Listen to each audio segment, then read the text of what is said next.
The following is an exclusive presentation of WI Garden Media, the voice of Garden Talk Radio.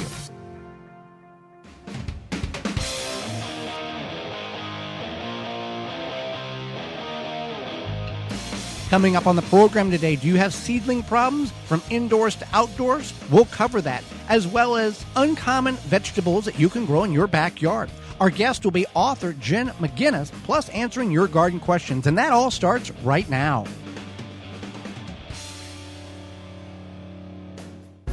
You are listening to the most informationally packed hour of garden-focused radio in the country and on the internet with your host, husband and wife team Joey and Holly Baird. This is the Gardening with Joey and Holly radio show. Welcome to the Gardening with Joey and Holly radio show. Thank you for being part of the program today. I'm your host, Joey Baird. Beside me is my wife, co-host, best friend, and gardening partner, Holly Baird. This program is for you, about you, to help your garden grow better, to maintain your landscape, grow healthier trees, make your grass look greener, as well as canning what you grow. There's a couple of ways in which you can get a hold of us, but if you're listening to us from one of the 15 stations that's broadcasting our program here in 2021, whether you're listening through a radio app, the podcast replay, in-studio video replay, or other forms, thank you for being with us. You can find all of our content at our parent website, the WisconsinVegetableGardener.com, and you can see past shows under the season 1, 2, 3, 4, and 5 tab.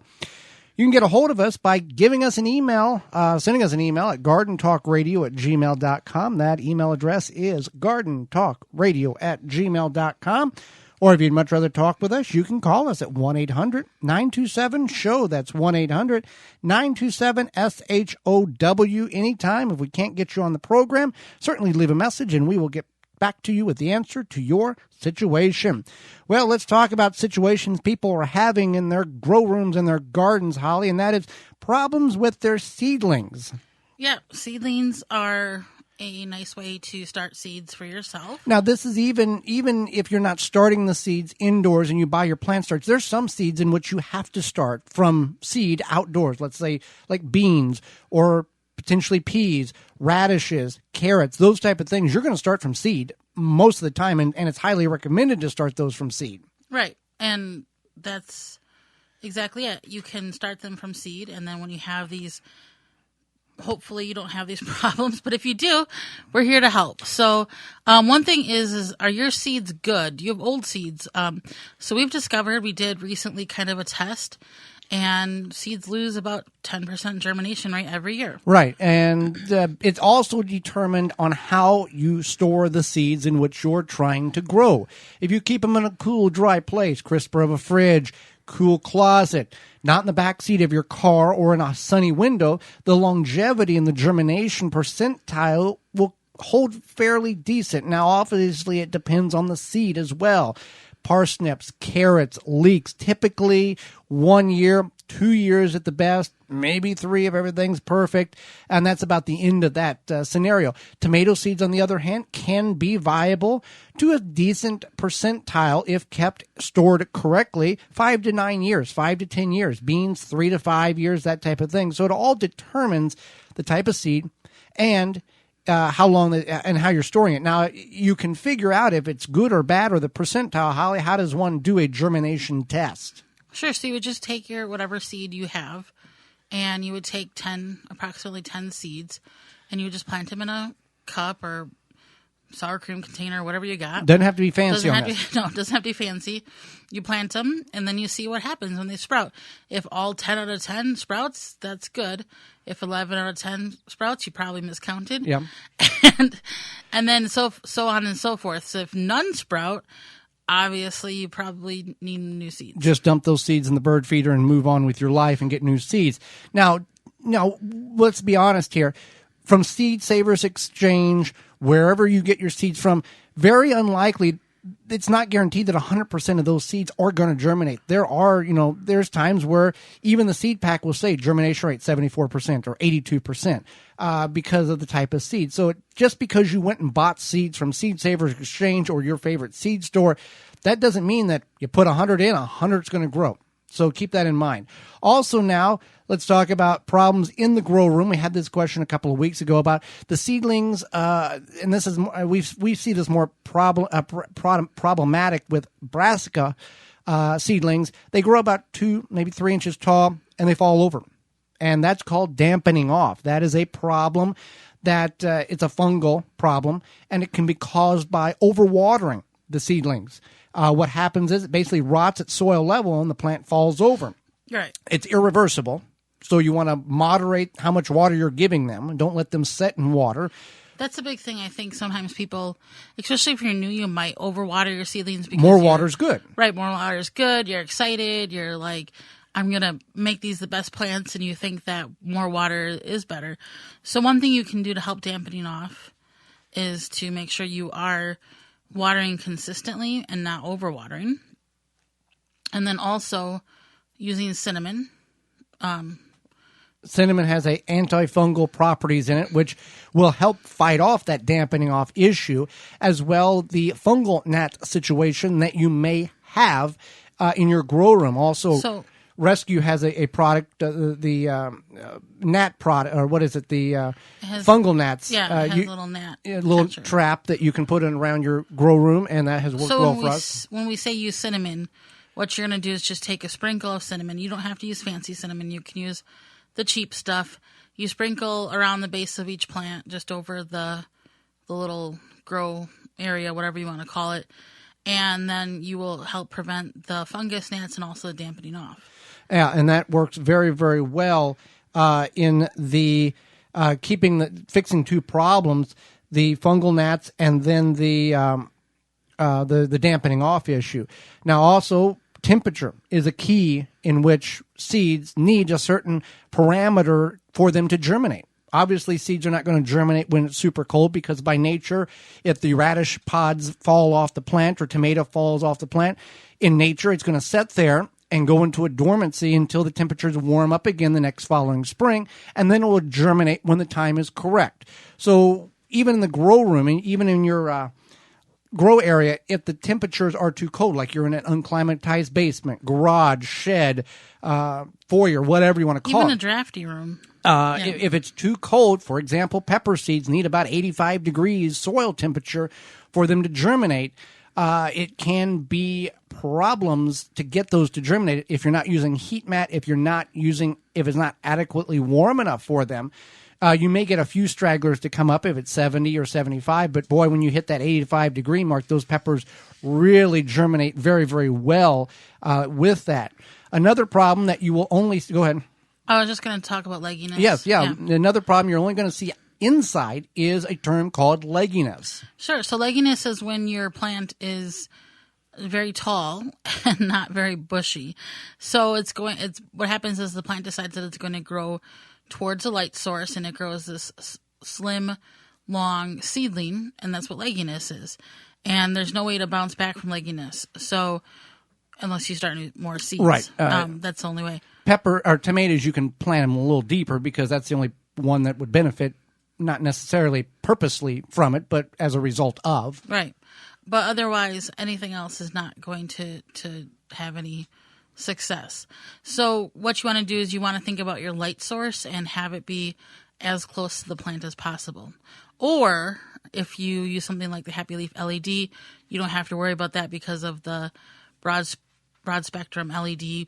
It helps prevent that legginess. With the fruit flies or the soil gnats, it's called fruit fly trap from Rescue. It works very, very well. We're using it in our growing room with very good success. Now, let's say you got your seedlings outside, you've planted them directly from seed, or you put a transplant in the ground, and they become yellow or white or brownish. What's going on there? So yellow, white, or brownish could be overwatering, mm-hmm. or not necessarily your fault, right? If it got rainy or something, right? Yeah. Otherwise, it could be fertilizer burn, and this can happen a lot of times.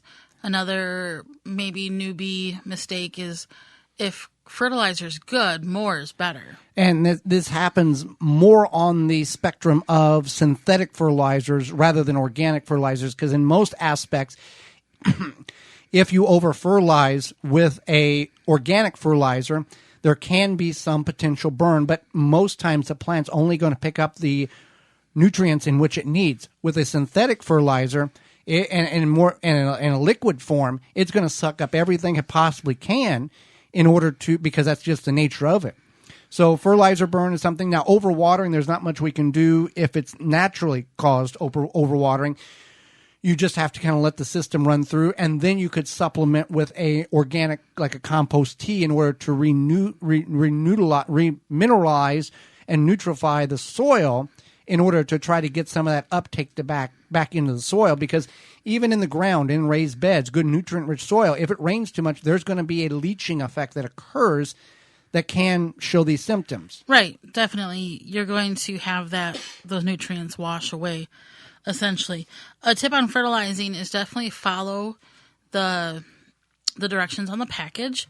And that's why they're there. Right, that's why they're there. And they all vary. Just because you use 1 cup of one brand doesn't mean you need to use 1 cup of everything in that one brand. Right. And from the same brand, from bag to bag, is very different. And another thing is you can start with less, and then you can increase. So if this is your first time using a fertilizer, and you can follow the directions, and you should, but maybe back it off a bit if you're not sure. Your seeds aren't there whenever you after you've planted them. Let's say like corn, for example. You may have squirrels or birds come in and pull them out of the ground. Chipmunks. All sorts of animals will dig up seeds. If you're out in the country, wild turkeys will do this. Will go through and peck. I've heard stories of farmers, and the turkeys just go right behind. And even though in the big ag industry, they treat this corn with a chemical powder in which will help prevent animals from eating it, a turkey has to eat about 25 pounds of this toxic corn coating in order for it to have any real effect to it. Right. So there's a couple of things in which you can do in this aspect. You can take and cover them with a row cover. A light floating row cover, weight it down. It's not going to inhibit the growth of the plants at all. You could also layer over a piece of chicken wire type of thing and arch it over just enough in order to get these plants up and established. And if you're having birds come in and eat these things up, install a couple of bird feeders and let them feed off the bird feeders rather than the plants in which you're trying to grow.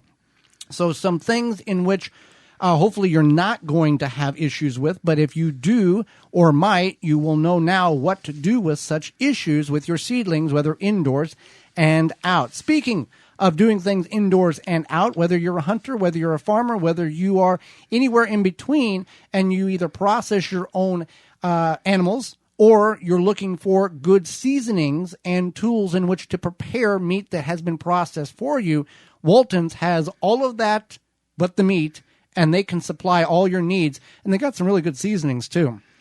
Right. And they also have what's called meatgistics.com to help educate you on the hows and whys of meat processing, as well as a community of over 15,000 users will help give their opinion and guidance on meat processing issues.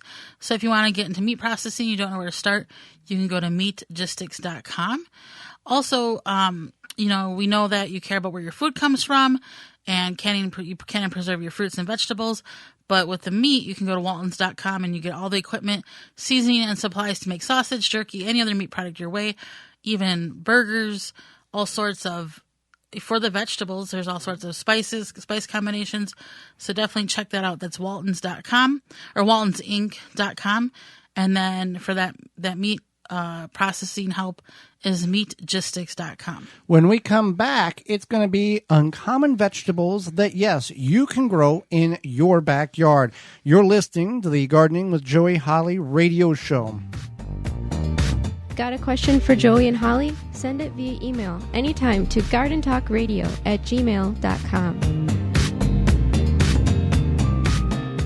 We here at the Gardening with Joey and Holly radio show Gardens understand that healthy soil is the key to a successful garden. We know that chemical fertilizer burns carbon out of the soil and kills the microbes needed for a healthy soil ecosystem. No worries. Chicken Soup for the Soil by Dr. Jim's will stimulate life into your soil, supplying all the nutrients most fertilizers neglect. Rather than force-feeding water-soluble chemical fertilizer, we suggest feeding the microbes a smorgasbord of 100% biodegradable nutrients that your plants can consume when they need them. The nutrients are readily available to maximize their genetic potential. Chicken soup for the soil will increase the quality of the fruit and vegetables you grow. Visit drjims.com. That's drjimz.com. Have essential oils always confused you like they did me? Take out some of the guesswork with Simply Earth. The Simply Earth Essential Oil Recipe Box will help you gain confidence and clarity in using essential oils to help make your home toxin-free. Here's how it works. You receive the recipe box with 4 pure essential oils, 6 recipe cards, and extras. Then you learn how to use your essential oils while making the recipes created by certified aromatherapists. Clear and concise step-by-step directions. Save money and detoxify your life. I got to make fun products that will detoxify my home while also learning safe ways to use my essential oils. The best part is these oils don't break my budget. Simply Earth's essential oils are 100% pure and come from the best farms from all over the world. Using essential oils to support your wellness doesn't have to be overwhelming. My home is one step closer to being toxin-free because I made the wax melts and more with the Simply Earth Essential Oil Recipe Box. Visit simplyearth.com to find your recipe box and more. Seed Savers Exchange has been saving, preserving, and sharing heirloom seeds since 1975, and today continues to provide those seeds for gardeners just like you. They have over 600 varieties. Visit seedsavers.org to request a free catalog or to purchase seeds online for this year's growing season. That's seedsavers.org. Brought to you by Blue Ribbon Organics, providing locally made organic compost and soil blends for gardens, farms, landscaping, and more. Visit BlueRibbonOrganics.com or call 262-497-8539 to find their products nearest you. The Water Hoop is a portable water sprinkler system that allows you to target water evenly around the root ball of your tree or bush. Conforms to various shapes for your watering needs. The Water Hoop reduces runoff and saves money. Visit waterhoop.com. Did you know that all flour is not created equal? Janie's Mill carefully stone grinds all their certified organic wheat, rye, corn, buckwheat, and heirloom and ancient grains so that you get every bit of taste and nutrition nature intended. Some flours really are better than others, and you deserve the best. Get it at janiesmill.com. You move your lawn sprinklers all over the yard, but you always end up putting them in the same spots. Why not just bury them there? Out of sight, always ready to use, pre-adjusted to water the precise areas you want. Quick Snap Sprinklers makes it easy. In-ground sprinklers without the hassle or expense of laying pipe. Put the sprinklers anywhere in your lawn or garden. Snap on a hose to supply the water. Water on, it pops up. Water off, it drops below ground. You can mow right over it. You can have a buried sprinkler system up and running in just minutes. Each Quick Snap saves thousands of dollars. They install in minutes and operate for years. Visit quicksnapsprinkler.com.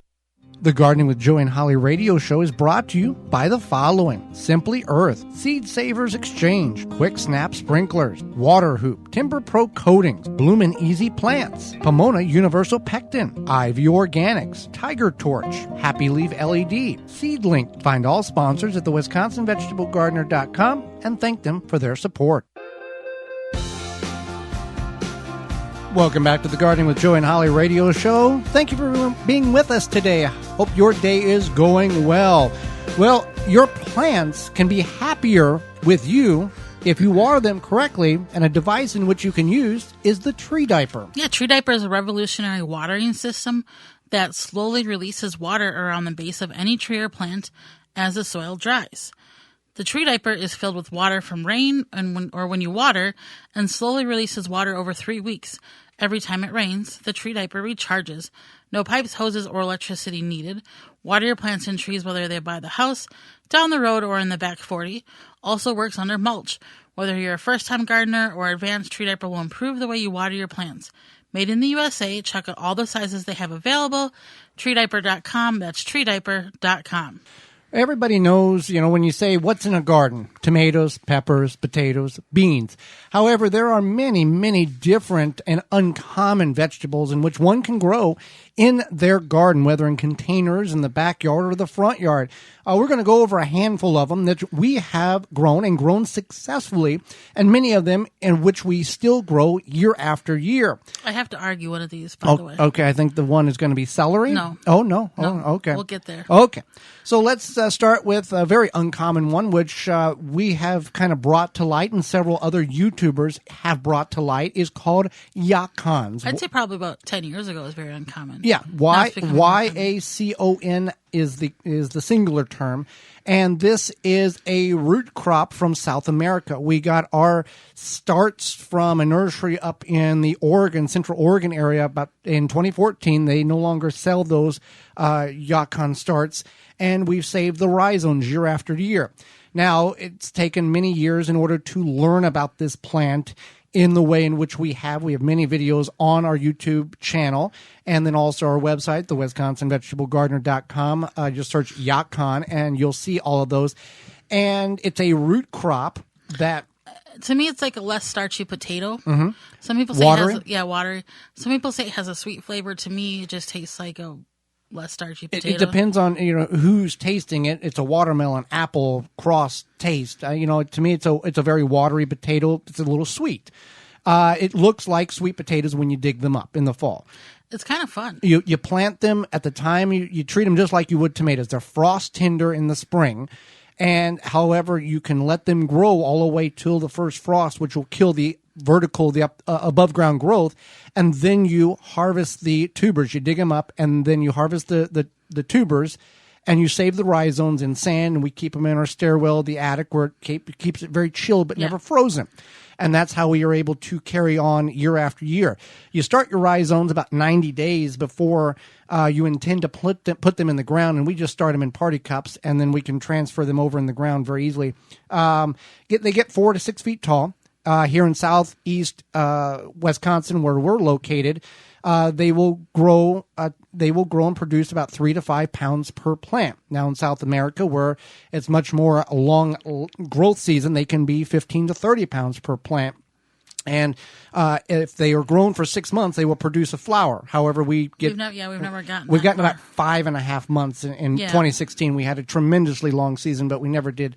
And that year we got almost 7 pounds average of plants. So it worked out really. Yeah, that was crazy. We were harvesting stuff out of the garden like right before Thanksgiving. So you can find yacon plants online. You have to do a little research. You can potentially find the rhizomes, but right now I think probably the plant starts is going to be your best bet if you want to go that route. Something that is more common, easier to get a hold of, is the next one on our list. Yeah, the Jerusalem artichoke, also known as the sunchoke or the sunroot or the earth apple. And it's part of the sunflower family, and it's native to central North America. It's a perennial, which means it comes back year after year. It's one of the few perennial vegetables out there, and it can be semi-invasive. It does spread a little bit, not insane, but it does spread a little bit. And they're fun to grow. They grow this huge, long, not a huge flower, but a long stalk, stem. 8 to 12 feet tall. Yeah, and then it grows pretty flowers, kind of like yellowy flowers. And they are a root vegetable. They are also like a more earthy, watery potato. Mm-hmm. And they will produce about 5 to 8 pounds per plant, anywhere from the size of a tiny marble to almost a tennis ball, baseball, to root that you eat. And we'll go back to what we do with the yacons because we forgot to cover what you do with them. The Jerusalem artichokes, what we have found is we can put them in stews, soups, roast, and they get a very buttery taste to them. Also, now I have found that you can peel them and put them in like a casserole, and they really the skin seems to have a very tart taste or earthy taste to it. Once you remove that skin, it's almost indistinguishable to a potato. We made like hash browns at one time. We've made hash browns. We have tried to pickle them. We've done many different things with them. We now have also found you take them, clean them up, leave the skin on them, and we're going to try this without the skin. Chop them into thin chip-like pieces, coat them with olive oil, put them in the air fryer for about 5 to 10 minutes until they're crisp, and they are very close to French fries. So we can do that. We're going to try it without the skin. I think you'll like it much, much more without the skin than with the skin. I'm being a doubter over here. Yacons. Yeah, let's go back to what you do with the yacons. You can do pretty much, I think, anything you want to do with a potato. And then we also made a yacon pie. That didn't turn out so well. But I found that you dehydrate them in chip form, incredibly delicious. You have to peel them first. Okay. The skin has that texture, that really earthy dirt flavor. Even if you scrub it off, you take that skin off, works really well. We also have blanched them and freeze them. And whatever you can do, like if you're going to make an apple pie, you take a quarter of the apples, or you put, if it takes 4 cups of apples, I'm just picking a number, you do 3 cups of apples and 1 cup of yacons, and that yacon will absorb the cinnamon flavor and the apples, and you won't know that you had put yacons in there. So there's many different things in which you can do with the yacon, extending your palate, and you can also bake them in the crock pot for 8 hours like you would a baked potato. Best thing you ever did eat. Best thing you ever did eat. Okay, Akas. We tried this a couple of years. It worked very well. However, the life of the growing time is incredibly long. You start the tubers. They're little bright pink, yellow, white, blue, black. They're pretty. About the size of... I don't remember what they tasted like, though. They were very sweet. Oh, yeah, they were really sweet. They're about the size of, I would say, like a double A battery. It's kind of what you're looking at, the roots being at planting. Yeah. And then you plant them at the same time you would typically the potatoes in your area, and you let them grow all the way to frost. And they say from the night that it frosts the first time, they almost double in size the next day underground. Well, for us, you have to kind of keep them alive, and we harvest in the first week in December. Now, if you're anywhere in the northern portions of the United States, you know the first week in December can be very iffy, whether you have a foot of snow on the ground or you have 80-degree temperatures. I want to say 80. But yeah. Warm. The likelihood of snow is much, much more higher than anything else. But explain what the description of an aca is. So with its distinctive leaf shape, it's easy to recognize the aca as a member of the wood sorrel family. The leaves can be eaten in moderation. Aca tubers are rich in vitamin C. They can be eaten raw or cooked or exactly the same way as a potato. And you plant them in the spring, and the tubers form in early fall. So it is a spring to fall vegetable. Right. So those are a little harder to get a hold of, though there's a lot of videos online. We've got a couple of videos online on in our platforms. It's something that if you've got the time and you can really protect these later on in the season from those heavy snows that some of us get in those time frames, it would be something to look forward to. Now, the next thing is anybody. This is the one. This is the one that you're. Yeah. Questioning. No, I'm not questioning it. It depends on your region. Okay. But it's kohlrabi. Uh-huh. And kohlrabi is part of the cole family, which is part of the brassica family. Mm-hmm. And it's related to like cauliflower, broccoli. Cauliflower, Brussels sprouts, cabbage. All of that. Cabbage. Probably, I would say it's close to cabbage in the taste. Yeah. But a lot of German people in the region here in Wisconsin, they like kohlrabi, and they're familiar with kohlrabi. And I've had coworkers who are like, "Do you have any extra kohlrabi? Can you bring me some kohlrabi?" So I think it's regional.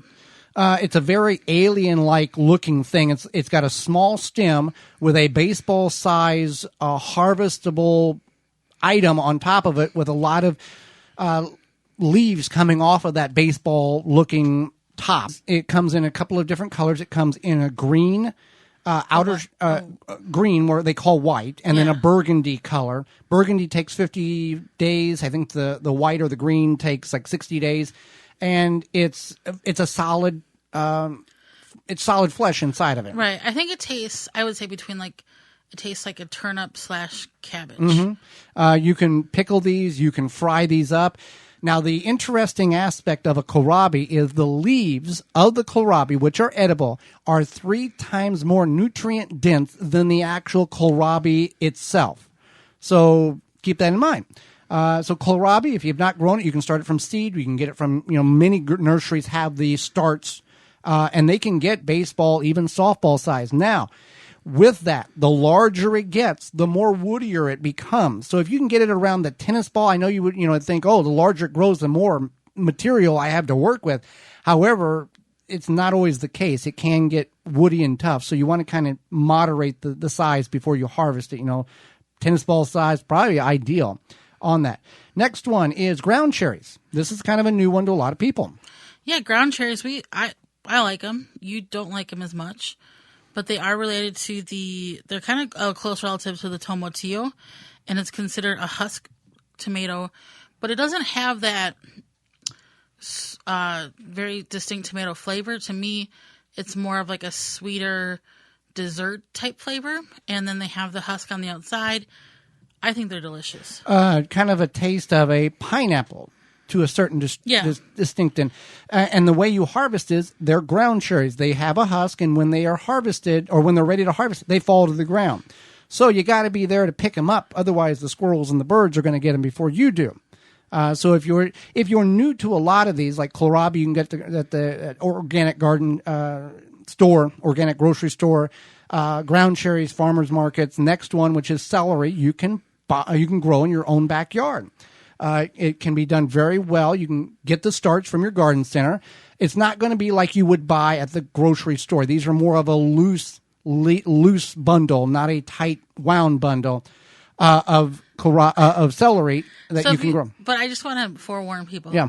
If you don't like celery, don't grow it. Then don't grow it. But definitely don't grow this, because it's like extra celery tasting celery. Well, you buy celery from the store. Where does it come from? 1,500 miles, and probably 3 to 5 days after harvest. This stuff it's just like garlic. The garlic in the store is so tainted and so weak compared to your garden grown garlic. So some things that are a little different that you may consider growing. Some may be easy to find. Others may be a little more of a challenge. Well, Holly, it is warming up soon. It will be spring. Spring may already be here in some parts of the country, and you want to enjoy your yard without sharing it with beetles and grubs. Yeah, with spring just around the corner, it's time to start thinking about controlling the beetles and grubs in your garden or your yard. Japanese beetles are just around the corner. Grub Gone can be applied to the turf, garden, or around ornamentals to lessen the impact that grubs and beetles have on you this summer. And now is the best time to start applying it. Biologically specific, targeting grubs and beetles, invaders without harming those beneficial insects that you want in your garden, such as bees, butterflies, and ladybugs. And to be honest, it's the only non-chemical that works. You can find out more at phyllombioproducts.com. That's PHYLLOM bioproducts.com. When we come back, author Jen McGuinness will be with us. You're listening to the Gardening with Joey and Holly radio show, a program to help your garden grow better. Have a garden question? Give Joey and Holly a call now or anytime 24/7. Just dial 1-800-927-SHOW. If you can't get through, leave a message and they will call you back. Call now, 1-800-927-SHOW. Make watering easy. DripWorks provides quality drip irrigation supplies and equipment to gardeners just like you for all your growing needs across the U.S. and Canada. Purchase online at dripworks.com. Rinse Kit. Pressurized water on the go. No pumping, no battery. Simply fill from your spigot or sink on the way out for up to 5 minutes of spray time. Anywhere. Live dirty. Rinse clean with Rinse Kit. Soul Brew Kombucha is founded and handcrafted in Milwaukee, 100% organic, formulated for ultimate health and enjoyment. Find out the benefits of drinking kombucha and where to purchase at mysoulbrew.com or find them on Facebook at mysoulbrew. This week's garden tip is brought to you by Yard Glider, the cart without wheels, loads without lifting, hauls more, dumps faster, built to last, and built for hard work. Perfect for homeowners, arborists, hunters, landscapers. Pull it behind an ATV, a lawnmower, or pull it yourself. Multiple sizes available at yardglider.com. That's yardglider.com. Hardening off is a process of bringing plants from indoors to outdoors in a slow way to allow the plants to get accustomed to the outdoor conditions over the course of a week, gradually working them from full shade for a few hours the first day and bringing them back inside each day during the week until they are able to stay fully outside and overnight by the end of the week. Not doing this correctly can cause your plants to get sunburn and temperature shock that can kill them. This week's garden tip was brought to you by Yard Glider, the cart without wheels, loads without lifting, hauls more, dumps faster, built to last, and built for hard work. Perfect for homeowners, arborists, hunters, landscapers. Pull it behind an ATV, a lawnmower, or pull it yourself. Multiple sizes available at yardglider.com. That's yardglider.com. Do you need to kill weeds organically or melt ice quickly? Visit TigerTorchLTD.com for more information. Deer Defeat is an all-natural repellent to keep deer, rabbits, and groundhogs away from your precious plants. Deer Defeat protects your plants day and night, dries clear, and odorless. It will not clog your sprayer. Deer Defeat works for 30 days through rain, snow, and freeze. Safe, effective, and works on rabbits. Money-back guarantee. To purchase, go to DeerDefeat.com and use code RADIO to save 10% on your order. Deer Defeat. It can't be beat. Unleash an army of predators. Call the Bug Farm, 1-800-248-BUGS. RinconVitova.com. Wild Delight has a complete line of premium feed for wild birds and other wildlife. It contains the finest ingredients for your outdoor birds. Fill your bird feeders with a selection of Wild Delight's premium quality mixes to have a yard full of colorful birds. Wild Delight's premium mixes are made with tasty nuts and berries, and not just filler food like Milo and cracked corn. Feed the birds the nutrition they need. This keeps your feathered friends coming back year after year. Find out more at wilddelight.com. The number one key to healthy, productive plants are the roots. Starting from seed to full-grown plants, rootmaker.com has the answer. From seed starting trays with an innovative design that air prunes the roots, creating a fabulous root system, never again will you have root-bound plants, to multiple gallon grow bag sizes to raised beds. Rootmaker.com has your grow needs covered. Visit rootmaker.com. Use coupon code RADIO21 and get 15% off your entire order. Straw bale gardening is all the rage. Get your bale started easily with the Bale Buster Straw Bale Conditioning Formula. This is the only product that has been specifically formulated for use in straw bale gardening. Each unit contains 250 million colony-forming units of trichoderma, fungi, and Bacillus bacteria. In addition to the fertilizer itself, produces fantastic results with a bountiful production of vegetable crops. Start with the best to get the best, traditional or organic formula. Take the guesswork out of conditioning your straw bale. Go to balebuster.com to find out more. How would you like to be able to fertilize, aerate, and dethatch your lawn using just one product and at the same time improve the soil and root development? Introducing Lawn Force 5, a 5-way lawn care kit in a bottle. Lawn Force 5 gives you a lush and healthy lawn you can be proud of, and it takes away the expense of hard work that comes with mechanically aerating and dethatching the lawn. Visit our friends at natureslawn.com to find out more about the amazing Lawn Force 5 product. That's natureslawn.com. Use discount code GARDEN-TALK for 10% off your order. The Gardening with Joey and Holly radio show is brought to you by the following: Blue Ribbon Organics, Naturally Green Products, Ironwood Tool Company, Easy Step Products, Rinse Kit, Soul Brew Kombucha, Wild Delight, Rincon Vitova, Chip Drop, BaleBuster.com. Find all sponsors at the WisconsinVegetableGardener.com and thank them for their support.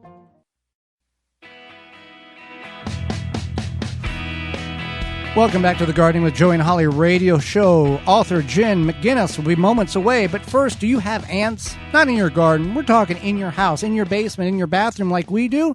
Well, if you do, Rescue has the product to get them out of your home. Yeah, Rescue ant baits. Ant colonies become noticeable around the house starting in spring. They seek food and moisture sources to feed their colonies, and once they establish that source, they lay pheromone trails for other ants to follow. So you can use the Rescue ant bait stations, and then ants will transport the bait back to the colony, killing the ants at the source. The ants look for sugars to feed their workers and proteins to feed the queen and larvae. So Rescue ant baits use both protein and sugar for a faster or more complete colony kill. Unlike other ant baits that leak and spoil bait on your floor, Rescue ant baits are spill-proof and mess-free. They're child-resistant and safe to use around the home. Better bait, no mess, and child-resistant. Rescue ant baits have it all. Like all Rescue products, their ant baits are made in the USA. Go to rescue.com for where to buy. That's rescue.com for where to buy. Holly, let's go to the hotline and bring in our guest for this week. Jennifer McGuinness, a.k.a. Frau Zinnie, is a blogger, photographer, writer, and author who enjoys gardening of all kinds. Her new book, MicroFood Gardening, will be available April 13th. Welcome to the program. Thank you so much for having me on your show today. Well, thank you for taking time out of your day, not only to join Holly and myself, but enlighten all of us and our listeners across the country with your knowledge. Thanks, I'll do my best. So let's start with, what is microfood gardening? Sure. Well, great question. Microfood gardening focuses on plants that stay very compact. So you'll be able to grow edibles even if you only have a front porch, window box, or windowsill. It's fun to select petite varieties of plants to grow and choosing container options to grow them in. So generally speaking, it's any edible plant that is approximately 18 inches or 46 centimeters or smaller when the plant has reached harvest size. Some plants, such as vines, might grow a little larger, but they still produce mini-sized fruits. And another bonus is that these dwarf plants often reach harvest size faster. So we're talking about specifically created by nature or by a laboratory size plants, not necessarily a full-grown plant that you're able to control into a smaller size? It could be both, because Okay. you can grow like the salad greens and keep them small as baby greens, and not let them actually advance to a larger size of like a head of lettuce. But there's also, like you mentioned, there's a lot of plant breeders who have made different varieties for the home gardener that are going to stay dwarf and small. Great. Now, your new book, Microfood Gardening, comes out soon, April 13th. Can you tell us about an interesting part of it, something to intrigue our listeners? Sure. Well, it's a project-based book that includes 30 do-it-yourself planter ideas to grow micro-edibles in, along with growing tips for success. And I had a lot of fun coming up with the different projects that feature micro-edibles, especially the ones that repurpose a container in some way to make it into a gardening container. One of the ones I really enjoyed making was this project called the Strawberry Cake Stand, which repurposes cake pans that you would normally, bake a cake in. But instead you add drainage to them and you're able to grow alpine strawberry plants in them. And then you arrange them using a metal rod so that they look like a stacked wedding cake would, but there's no frosting involved. But it makes a nice table centerpiece, and it grows in a very compact space, and you get those delicious little alpine strawberries as a result. Well, the neat thing about your book is in each project, there's a little box that says what you'll need. And you not only describe what it is in metric, but also in standard measurement, so there's no confusion for anybody who may be able to do these projects in their home.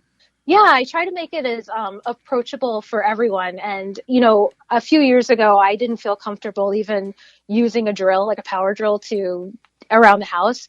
And I've just become a little bit more comfortable with it all. And I realized like how many things can be repurposed and used for planting containers. And now I feel like, I see something, if it doesn't have a drainage hole, I'm like, let's put it in there. That's funny. So we've been putting up more bird feeders around the outside of our home. You like to attract songbirds. What are some tips to attract them to your garden or your yard?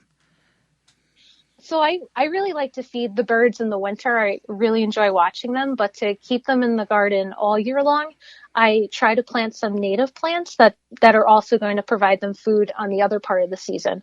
And that would be plants that, attract insects, which I think a lot of people think, oh no, I don't want those in my garden, but they're good because they will feed the baby birds. I think it's something like 6,000 or 9,000 caterpillars to raise a clutch of chickadees, according to Doug Talamy. He's the expert on all of that.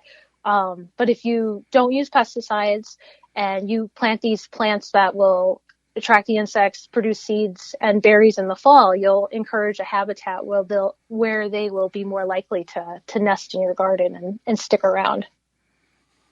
Fantastic. So we are talking with Jennifer McGuinness, aka Frau Zinnie, a blogger, photographer, writer, author, and a new book coming out, MicroFood Gardening. So you don't have a lot of full sun in your yard. What do you like to grow in minimal light? And how do you best utilize your areas with full sun? It sounds like you're quite creative with the space you have. I try to be. So for minimal light, I really defer to leafy green crops. They tend to work really well for part sun, part shade, especially in the summer heat. You can, grow those in the shadow of something taller in your garden. And as I mentioned earlier, the baby greens such as lettuce and kale, they can be grown in spots with a bit more shade, and they can be used in a lot of the projects in the book. And the nice thing about them is that they reach harvest size quickly. Like it's about 20, 25 days, and you can start harvesting those baby greens. So you can grow multiple versions of them in different containers. So that way you have more to choose from. So you're not just wiping out your crop when you're trying to do a salad for 1 week, Right. And then for my full sun areas, they're actually in and along my driveway. So I had to get really creative about growing edibles in containers and grow bags. And a lot of, like a good portion of my driveway becomes my container garden in late spring through late fall. So, luckily our driveway's long enough to fit like 3 cars. And I would say at least one full car is like car length is just containers. And I use that space to grow a variety of edibles, especially tomatoes in that spot. Well, gardeners are much like farmers. If there's a challenge, they're going to figure out how to make the project work. And you were able to do that with the figuring out the balance between where the good light was and where the minimum light was, and was able to maximize the potential that both of them provided you. It's really about seeing what you have to work with and evaluating that space and figuring out what would meet those needs. And we always encourage new gardeners or wannabe gardeners or people who think they can't garden, whether you have a balcony, a window. If you have a windowsill, you can garden something. And Exactly. Yeah. And it works very well. And you've got some projects in which can be done to grow herbs in mason jars, basically in your window. If you've got a good sunny spot, it will work very well. Yeah, definitely. There's one project, the omelet combo, which definitely uses the mason jars, and you can keep that even on a well-lit countertop. And then you would have that at the ready. So when you are ready to make your, breakfast omelets, you'll be able to go over and take off some herbs or some baby greens and add them right to your meal. And not have to pay $6 for a frig of basil from the grocery store, and you got it right there that you've grown yourself. Yeah, exactly. So you raise monarch butterflies and even visit where they overwinter. We'd love to hear more about you raising them. And is this a huge project? Is this something that many people can do? What can you share with us? Sure. So it's definitely fun. It's definitely fulfilling, but it is a lot of work if you take a lot of them in. So in my area, I'm in the Northeast, in Connecticut, and for like around late August, early September is when we have the super generation of monarchs start to become caterpillars. And those are the ones that they believe, due to temperature cues and the shortened daylight, are the ones that can fly to Mexico and live for up to 8 months instead of their parents and grandparents that only live for a few weeks after they lay eggs. So at that time, I really start, looking for them on the milkweed. As I said before, I don't use pesticides, so that's key as well. I bring them inside to protect them from predators because they can be, attacked by wasps or sometimes birds. So I bring them inside, I keep them in containers, and I clean those containers every day with fresh paper towels or fresh milkweed or both. The bigger they get, the more messier they get, so you just have to stay on top of it.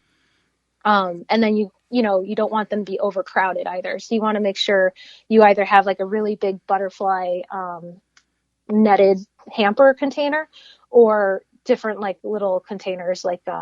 If you go to the pet store, those little plastic ones, you can put them in there, but you would need to space them out a bit more.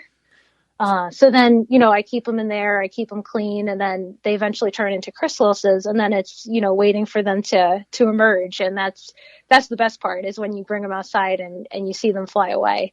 And it's so great for kids to see it too for the first time, because I mean, it's magical as an adult, but when you're a child, it's even cooler, I think. So you're looking at a couple of months project with this, correct?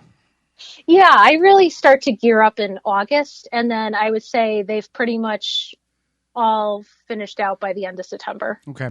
So it's not an overwinter. It's a short time frame. You're able to see the creation of the monarch, and then you let them go and go back into nature.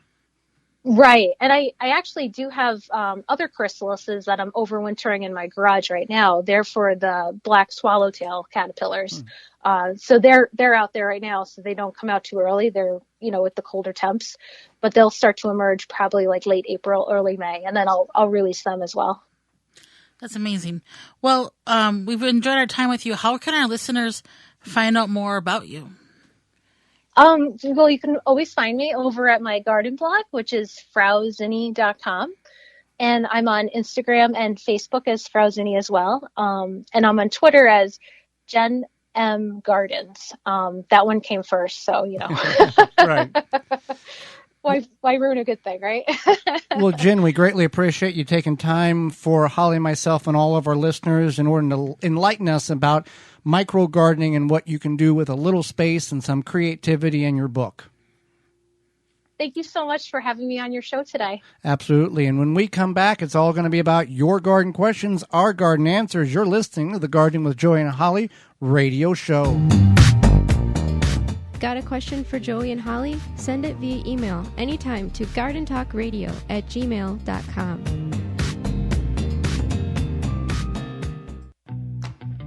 I love the Gardening with Joey and Holly radio show. And like you, we've all struggled to find a good plant support system that can last for more than a season or two and be easily stored. But now there is. Easy Step Products manufactures a unique, multifunctional, multi-purpose plant support system. It's designed for tomato plants, but it's useful for any vegetable or flowering plants you grow. This is like having a 24/7 bodyguard for your plants. The 60-inch heavy-duty Easy Step In post and easy rings are overbuilt by design, so that when you combine the two together, they make the perfect plant support on the market. We've never seen anything like it. We love that you can add it during the growth cycle without damaging the plant. It's easy to adjust them up or down. They store easily. They even have a no-hassle 10-year warranty. Order now and receive the third plant support absolutely free with purchase of a kit and use promo code JOEY123. Buy yours today at EasyStepProduct.com or visit the dealer locator for the closest retailer near you.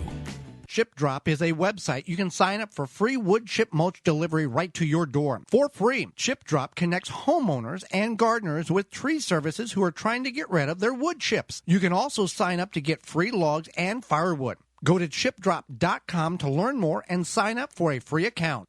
Dig planting holes from a comfortable standing position. Step, twist, pull, and plant. Visit ProPlugger.com. Protect your plants against damage with a 3-in-1 plant guard and special blend fertilizer. Visit ivorganics.com. Chapin has the tools to help you this season. We have a wide range of sprayers to help you control pests, weeds, and fertilize your plants. From handheld to ATV sprayers, we have it all. Use our broadcast spreader to feed and seed your green spaces. Water and feed at the same time with our fertilizer injectors. Find Chapin equipment at major home improvement and hardware stores and online at chapinmfg.com.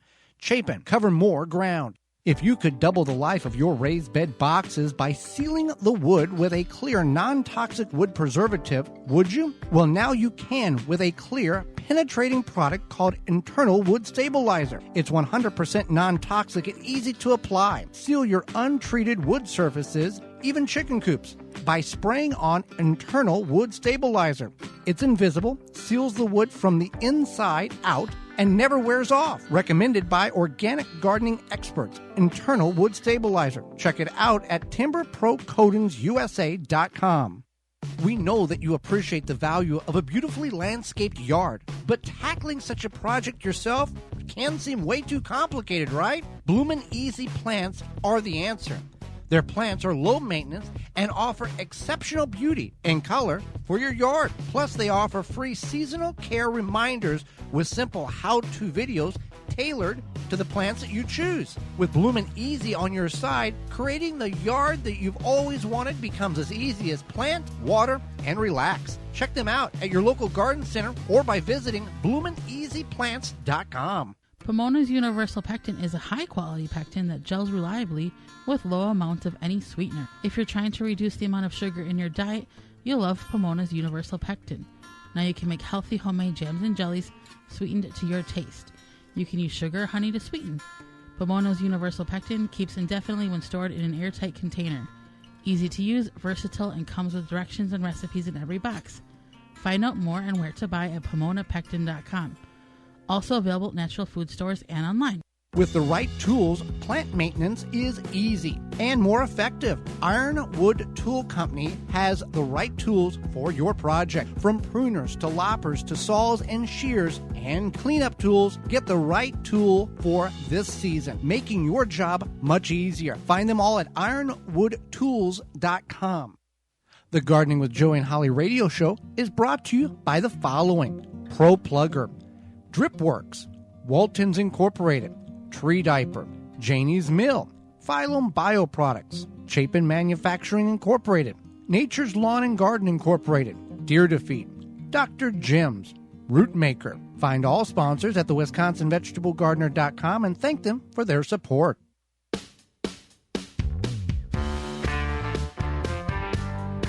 Welcome back to the Gardening with Joey and Holly radio show. Happy you're with us today for the program. If you've got a question, you can submit it to gardentalkradio@gmail.com. That's gardentalkradio@gmail.com. If you'd much rather talk to us, you can do that by jamming your fingers in the phone and dialing us up at 1-800-927-SHOW, 1-800-927-SHOW, and leave a message if we can't get to you, and we will get the answer to your problem solved. All right, let's go over to Ilona, listening to us on WAAM 1600 AM and 92.7 FM out of Ann Arbor, Michigan. She writes, I have a trumpet vine, not sure if I need to cut it down to the ground or not. One year I did, and it grew great over the arbor, but had only a few flowers. This last fall, I cut back a few and left most of the vine intact, but the vine looks and sounds like a hollow straw this spring. Are the buds going to form on existing vines or form a new vine from the ground up? What should I do? Thank you. Sure. So this is a process that takes a few seasons or even a couple years. In the spring, when the new growth begins, you select several of the strongest shoots and you train them to grow up the supporting trellis, and then the rest you cut down to the ground. And then once a framework of several strong shoots extends over the trellis or the space, a process that this will take over many growing seasons, the trumpet vine pruning becomes an annual affair in the spring after all danger of the frost is past. And then you prune off all the lateral shoots to within 3 buds of the framework of the vines. So you have to kind of gauge that. And it's also vital to deadhead the flowers throughout the growing season. When you do that consistently, it's going to help kind of make it more beautiful and plentiful. It keeps putting out more flowers. Yeah. And that's kind of true with many flowers. You deadhead them. Some of them deadhead themselves, but based on the variety and species of it, if you trim it back, it will stimulate more growth. And kind of similar on the vegetables. As long as you keep harvesting beans, they'll produce cucumbers, tomatoes, etc., etc. Okay, Holly, let's go over to Lisa here. Lisa writes in via email, I enjoy the segment on growing squash. This was something we covered 2 weeks ago on the program. You can catch the replay on our website and in your favorite podcast platform. I learned so much from you, too. You mentioned waiting for planting zucchini to avoid the larva in the stem from the squash vine borer. I've had this problem in the past. When is the safest time to plant to not have this issue? I live in the Madison, Wisconsin area. Sure. So thank you for your question. And in Wisconsin, squash vine borers overwinter, and they emerge in late June and early July. Zucchini takes about 45 to 55 days to harvest, so you can plant your seeds in mid-July, and then you will have a fall harvest. Right. Now, you can also plant early and then fight it or cover it. But once you get past that egg-laying stage, I mean, you may have to wait, obviously, for fall, or you could do a couple of successions of planting and play that game as well. So something to keep in mind there. All right. Dixie writes in and asks, no one has ever answered this question for me. Why is it called blanching? Referring to like if you're blanching leeks or kale or whatever in the kitchen. I know what blanching is and how to do it, but I don't know why it's called blanching. The word blanching means white or whitened, which doesn't fit into the vegetable processing of blanching vegetables. Actually helps to retain the bright colors of the vegetables. So why is it called blanching, Holly? Sure. So this is a different type of blanching, different meaning for the word, and the USDA calls it blanching because what happens is that those enzymes in those fruits and vegetables specifically, continue to grow and mature, even if you put that vegetable in the fridge or like a root cellar or whatever. So when you blanch it, you're stopping the enzyme process and right in its tracks. And then when you freeze it, it stops it even more. But then it allows that vegetable to stay crisp and fresh. As fresh as possible, yeah. As fresh as possible. So it's just a different type of meaning of the word. I don't know why, but that's what the USDA has stated on their website. Okay. So with that, we're out of time, and we thank you for yours. Did you miss any portion of this show or you want to revisit it? You can do that in its entirety by going to the WisconsinVegetableGardener.com website and clicking on the Season 5 tab at the top of the page. Or you can send us an email at gardentalkradio@gmail.com, and we will send you the link. You can check out past shows and garden videos on that website, the WisconsinVegetableGardener.com, and you can check out past seasons. Tune in next week when we'll be covering the topics of maximizing your garden to the fullest potential. Also, life below the soil. Our guest will be author Tasha Greer, and we'll be answering your garden questions. It's all next week. So until then, for Holly Baird, I'm Joy Baird, and we will see you in the garden.